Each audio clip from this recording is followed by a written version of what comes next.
In this video, I'll answer the question, is the system cloner available on the OnePlus Nord CE6 or CE6 5G?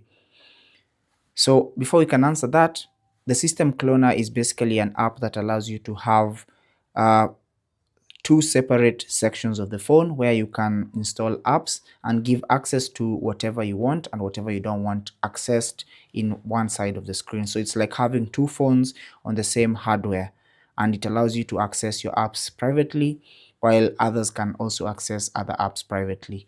Now that option is normally available if you go into settings and then select security and privacy.